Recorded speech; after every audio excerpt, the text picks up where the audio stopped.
மக்கள் இந்த வீடியோ நம்ம என்ன பேச போகிறோம்னா மிக முக்கியமான ஒரு தகவல். ரயில்வே நிர்வாகம் நாடகம் ஆடுதா அப்படிங்கிற ஒரு வலிமையான கேள்வியை இந்த வீடியோவில் நான் கேட்கணும்னு நினைக்கிறேன்.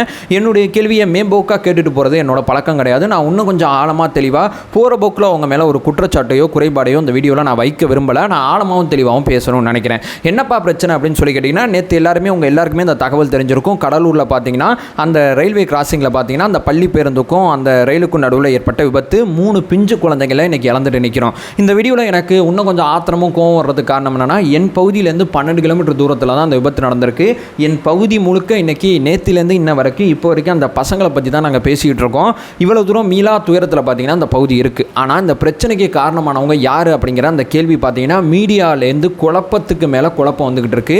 ரயில்வே நிர்வாகம் என்ன சொல்லுதுன்னா, அந்த ஸ்கூல் டிரைவர் இருக்கார்ல, அவர் ஓப்பன் பண்ண சொன்னார், இந்த கேட் கீப்பர் ஓப்பன் பண்ணிட்டார். ஓப்பன் பண்ணது தப்பு தான், இருந்தாலும் அவர் தான் ஓப்பன் பண்ண சொன்னார் சொல்லி 2 பேருக்கு நடுவில் நடந்த அந்த விபத்தை கொண்டு போகிறாங்க. அதே நேரத்தில் பார்த்தீங்கன்னா அந்த பள்ளி டிரைவர்கிட்ட சில விஷயங்களை பேசும்போது, இல்லைங்க நான் வரும்போது ஓப்பனில் இருந்துச்சு, நான் உள்ளே போயிட்டாங்க, ரயில் வந்து இடிச்சிருச்சுங்க அப்படின்னு சொல்லி அவர் ஒரு காரணத்தை சொல்கிறார். எது உண்மை அப்படிங்கிறது இங்கே யாருக்குமே தெரியாத ஒரு மைய கேள்வியாக இருக்குது. இவங்க சப்போர்ட் மீடியா இந்த செய்தியை போட்டுக்கிட்டு இருக்காங்க, அவங்க சப்போர்ட் மீடியா இந்த செய்தியை போட்டுட்டு இருக்காங்க.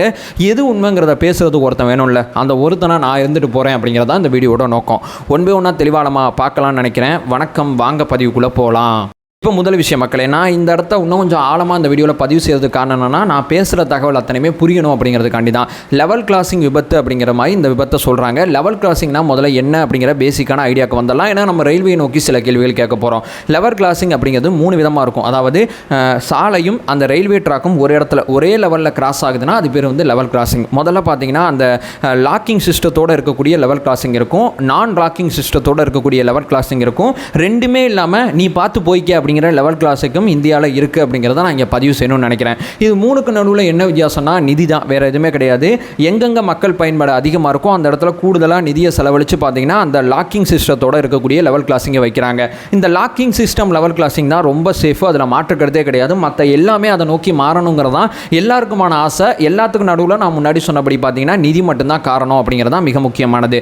இந்த லாக்கிங் சிஸ்டம் என்னவாக இருக்குன்னா ஆட்டோமேட்டிக் எல்லாமே, அதாவது இந்த கேட் கீப்பர் வந்து அந்த கீயை மாற்றுறது, அதே நேரத்தில் சிக்னல் விழுகிறது, அந்த ரயில்வே நிர்வாகத்திட்ட அந்த ரயில் ஓட்டுறாரு பார்த்தீங்களா அவருக்கு சிக்னல் கன்வே ஆகிறதுன்னு சொல்லி எல்லாமே முழுக்க ஆட்டோமேட்டிக் தான். ஒருத்தர் வந்து அந்த இப்போ வந்து ஸ்டேஷன்லேருந்து வந்து அந்த ட்ரெயின் கிளம்புதுன்னா அந்த ட்ரெயின் கிளம்பி வரும்போது பார்த்தீங்கன்னா எங்கெங்கெல்லாம் கேட்டு ஓப்பனில் இருக்குங்கிறத அவருக்கு தெரிஞ்சுன்னா அந்த ஓப்பனில் இருக்குது, அந்த கேட் அங்கே ஓப்பனில் இருக்குங்கிறது 1 கிலோமீட்டர் முன்னாடியே பார்த்தீங்கன்னா அந்த ரயில்வே ஓட்டுநருக்கு பார்த்தீங்கன்னா தெரிஞ்சிடும், அவர் ரயிலை ஸ்டாப் பண்ணிடுவார். இந்த ட்ரெயின் பார்த்தீங்கன்னா குறிப்பிட்ட தூரம் கடந்து போன பிறகு தான் அந்த ஆல்ரெடி பார்த்தீங்கன்னா ட்ரெயின் போகும்போது ஒரு கேட்டு போட்டிருப்பாங்களா அந்த கேட்டை திறக்க முடியும். ரொம்ப செக்யூரான சேஃப்டியான சிஸ்டம். இப்போ 2வது ஒரு மெத்தட் பார்த்தீங்கன்னா இப்போ கடலூரில் நடந்ததுங்கிறது முழுக்க மனித நம்பிக்கை அடிப்படையில் இருக்கக்கூடியது. அதாவது இங்கே வந்து லாக்கிங் சிஸ்டம் கிடையாது. இங்கே ஒரு மனுஷன் ஒருத்தர் அவரை நம்பி தான் அந்த கேட்டு முழுக்க இருக்கும். அவருக்கு பார்த்தீங்கன்னா ரயில்வேலேருந்து உத்தரவு வரும், ட்ரெயின் போகும்போது கேட்டை க்ளோஸ் பண்ண அப்படிங்கிற உத்தரவு வரும். அவர் பார்த்தீங்கன்னா கேட்டை க்ளோஸ் பண்ணிட்டு வந்து இவங்கள்ட்ட ரிப்போர்ட் பண்ணுவார். இவர் சொல்கிற தகவல் அடிப்படையில் சிக்னல் போட்டு விடுவாங்க. அந்த சிக்னல் நம்பி பார்த்தீங்கன்னா ட்ரெயினை இயக்குவாங்க. இது 2வது. நான் முன்னாடி சொன்னபடி பார்த்தீங்கன்னா 3வது இடத்துல பார்த்தீங்கன்னா எந்தவித மனுஷனும் இருக்க மாட்டாங்க. போகிற பொதுமக்கள் பார்த்தீங்கன்னா பார்த்து போய்க்க, ட்ரெயின் போகும் வரும், நீ பார்த்து கேர்ஃபுல்லாக போய்க்க அப்படின்னு சொல்லி 3வது ஒரு வகையான ரயில்வே கிராசிங்கும் இருக்குது. இது 3 வகையில் இருக்குது. இப்போ கடலூரில் நான் சொல்கிறது பார்த்தீங்கன்னா முழுக்க மனித நம்பிக்கை அடிப்படையில் இருக்கக்கூடிய அந்த லெவல் கிராசிங் தான் அங்கே இருக்குது அப்படிங்கிறத நம்ம புரிஞ்சு கொள்ள வேண்டிய முதல் விஷயம். இங்கே பார்த்தீங்கன்னா லாக்கிங் சிஸ்டம் கிடையாது, வேறு எந்த விதமான வசதியும் கிடையாது. அந்த கேட் கீப்பரை நம்பி தான் அந்த இடத்துல பார்த்தீங்கன்னா ட்ரெயின் போது வருது. இதை நான் முதல்ல ஆழமாகவும் தெளிவாகவும் பதிவு செய்யணும். இது முதல் பாயிண்ட். இப்போ 2வது நான் இங்கே சொல்ல வர்ற அடுத்த பாயிண்ட் என்னன்னு சொல்லி கேட்டிங்கன்னா, நான் எல்லாத்தையும் கணக்கு பண்ணும்போது பார்த்தீங்கன்னா மத்திய அரசோட நிதியும் சேர்த்து தான் கணக்கு பண்ணுறேன். எல்லா இடத்துலையும் ரயில்வே கேட்டிங்கில் வந்து நீங்கள் வந்து கேமரா வைங்கன்னு நான் சொல்லலை. மனித நம்பிக்கை அடிப்படையில் இருக்கக்கூடிய இந்த இடத்துலையாவது கேமரா வைக்கிறான்ல. ஏன்னா ஒரு மனுஷனை இன்னொரு தடவை வெரிஃபை பண்ணலாம்ல. அந்த ஸ்டேஷன் மாஸ்டர் ஓகே இவன் கேட்டு போட்டேன்னு சொல்கிறான், ஒரு தடவை வெரிஃபை பண்ணிக்கலாம்னு சொல்லி இந்த இடத்துலையும் ஏன் கேமரா வைக்கல அப்படிங்கிறது தான் என்னுடைய பிரதானமான கேள்வியாக இருக்குது. ஒரு மனுஷனை இன்னொரு தடவை நம்ம வெரிஃபை பண்ணுறது தப்பு கிடையாது இல்லை. அதாவது சேஃபாக இருக்கக்கூடிய இடத்துல பார்த்தீங்கன்னா சேஃபாக இருக்கட்டும், அதில் மாற்றுக்கருத்து கிடையாது. அந்த இடத்துல கேமரா வைக்க வேண்டிய அவசியம் கிடையாது. ஏன்னா பெரும் செலவு பண்ணி பார்த்தீங்கன்னா லாக்கிங் சிஸ்டம் அங்கே நம்ம கொண்டு வந்துட்டோம். அங்கே விபத்து நடக்கிறது வாய்ப்பு ரொம்ப கம்மி. அதே நேரத்தில் இந்த மனிதனை நம்பி நம்ம கேட்டு போகிறது திறக்கிற அப்படி ஒரு வேலை இருக்குது பார்த்தீங்களா, இந்த இடத்துல விபத்து நடக்கிறதுக்கு வாய்ப்பு இருக்குது. இந்த இடத்துல ஏன் கேமரா வைக்கல அப்படிங்கிறது தான் என்னுடைய பிரதானமான கேள்வி. நான் இந்தியா முழுக்க ஏன் வைக்கலன்னு கேட்குறேன். எங்கெங்கே மனித நம்பிக்கை அடிப்படையில் இந்த லெவல் கிராசிங் இருக்கோ அத்தனை இடத்துலையும் கேமரா பொருத்த வேண்டிய வேலை மிக முக்கியமானது, மிக தேவையானது. அதை நோக்கியே இந்த ரயில்வே நிர்வாகம் போல அப்படிங்கிறது என்னுடைய 2வது விஷயம். விஷயமா இருக்குது. இப்போ நான் மூணாவது மிக முக்கியமான கேள்வியை நான் கேட்குறேன். இங்கே பார்த்தீங்கன்னா 2 விதமான செய்தியை பரப்புகிறாங்கல்ல. முதல்ல இந்த விஷயத்தை அத்தனையுமே ரிப்போர்ட் பண்ணிவிட்டு நான் வந்து கேட் கீப்பர்கிட்ட பேசிட்டேன்னு சொல்லி ரயில்வேயோட ஒரு அதிகாரி பார்த்தீங்கன்னா ஒரு ப்ரெஸ் மீட் கொடுப்பார். அந்த ப்ரெஸ் மீட்டில் அவர் சொல்கிற டைமிங் எப்படி இருக்குன்னா 7:06 பார்த்தீங்கன்னா இவர் ட்ரெயினை வந்து அந்த கேட்டை வந்து க்ளோஸ் பண்ணியிருக்காரு. 7:10 பார்த்தீங்கன்னா மறுபடியும் ஓப்பன் பண்ணியிருக்கார் அப்படிங்கிற ஒரு தகவலை சொல்லுவார்.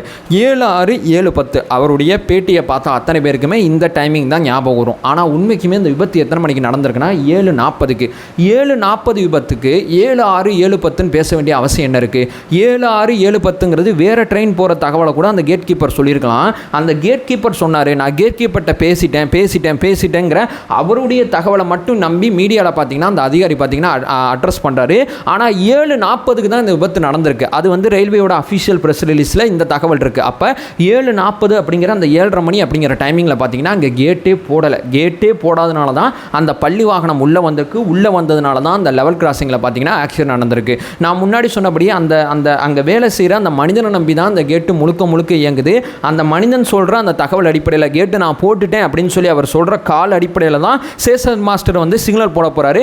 அந்த சிக்னல் அடிப்படையில் தான் அந்த ஓட்டுநர் அந்த வண்டியை ஓட்ட போகிறார். நான் இங்கே சொல்கிறது இந்த மாதிரி மனிதன் நம்பி இருக்கக்கூடிய இடத்துல கூட ஒரு கேமரா சிஸ்டம் ஏன் இல்லை அப்படிங்கிற ஆழமான கேள்வியை இங்கே நம்ம முன்னே வச்சுருந்தோம்னா அந்த கேட் மாஸ்டர் பார்த்தீங்கன்னா அங்கேயே பார்த்துருப்பாரு. என்னப்பா அந்த பையன் வந்து கேட்டு போட்டேன்னு சொல்கிறான், ஆனால் கேட்டு போடலேன்னு சொல்லி அந்த ஸ்டேஷன் மாஸ்டர் அந்த இடத்துலேருந்து அங்கே கேட்டு போடப்பட்டதை அந்த மனிதன் சொன்னதை இன்னொரு தடவை வெரிஃபை பண்ணி பார்த்தீங்கன்னா அவர் சிக்னல் போட்டிருந்தாருன்னா இந்த விபத்து நடந்திருக்காது. நான் ரயில்வேயோட நிதி நிர்வாகத்தை நான் முழுமையாக புரிஞ்சுக்கிறேன். எல்லா இடத்துலையும் கேமரா வைங்கன்னு நான் சொல்லலை.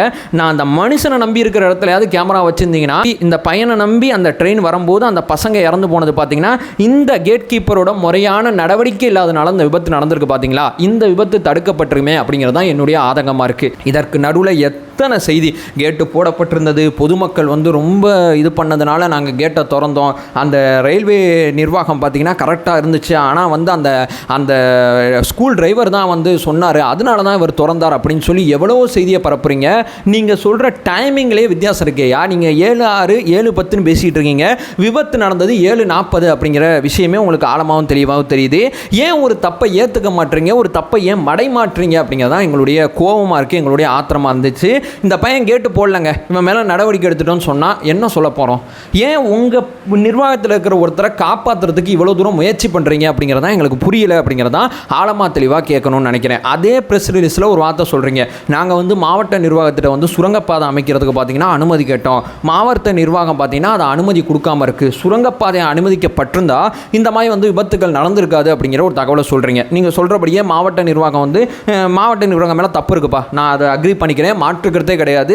மாவட்ட நிர்வாகம் இந்த மாதிரி பாதுகாப்பு சார்ந்த விஷயத்தில் மிக வேகமாக பார்த்தீங்கன்னா அதற்கு ஏற்ற நடவடிக்கை எடுக்கணுங்கிறது தான் என்னுடைய ரிக்வஸ்ட்டும். ஆனால் இந்த விபத்துக்கு மாவட்ட நிர்வாகத்தை நீங்கள் குறை சொல்கிறதுக்கு முன்னாடி அந்த ரயில்வே கேட்டில் இருந்த அந்த ஒரு நபர் கேட்டு போகிறது தான் பிரதானமான காரணமாக இருக்குது. இனிமேல் இந்த மாதிரி டோட்டலாக விபத்தை தடுக்கிறதுக்கு அங்கே சுரங்கப்பாதை அமைக்கணும், அந்த பாயிண்ட்டை நான் அக்ரி பண்ணிக்கிறேன். இந்த விபத்துக்கு காரணம் என்ன? கேட்டு போடலை, இதையே ரயில்வே நிர்வாகம் ஒத்துக்கலை அப்படிங்கிறது தான் என்னுடைய பிரதானமான ஆதங்கமாக இருக்குது, பிரதானமான எண்ண ஓட்டமாக இருக்குது அப்படிங்கிறத நான் இங்கே பதிவு செய்கிறேன். கேட் கீப்பர் சொன்னார், அதனால் நான் சொன்னேன்னா அவர் 1000 சொல்லுவார், எல்லாத்தையும் எடுத்து வந்து பொது மீடியாவில் சொல்ல முடியுமா அப்படிங்கிறது என்னுடைய பிரதானமான கேள்வியாக இருக்குது. ஸோ அவருக்கு மொழி தெரியலை அப்படிங்கிற குற்றச்சாட்டை நான் முன்வைக்கல, அவர் தூங்கிட்டார் அப்படிங்கிற தகவலை நான் பதிவு செய்யலை, அவர் வந்து மதுபோதையில் இருந்தார் அப்படிங்கிற அதிகாரப்பூர்வமான ஆதாரமற்ற குற்றச்சாட்டெல்லாம் நான் அந்த வீடியோவில் முன்வைக்கல. என்னுடைய ஒரே கேள்வி, அவர் கேட்டு போடல, விபத்து நடந்தது 7:40, நீங்கள் பேசுகிறது 7:06 7:10, ஏன் இந்த உண்மையை ஒத்துக்க மாட்டீங்க அப்படிங்கிறது தான் என்னுடைய பிரதானமான கேள்வியாக இருக்குது. ஸோ ஒரு விபத்துக்குனா இவன் தான் காரணம்னா அவன் தான் காரணங்கிற அக்செப்ட் பண்ணால் தான் அந்த தப்பை நம்ம மறுபடியும் அடுத்து நம்ம செய்ய மாட்டோம். இன்னும் எல்லாருமே கேர்ஃபுல்லாக இருப்பாங்க, ரொம்ப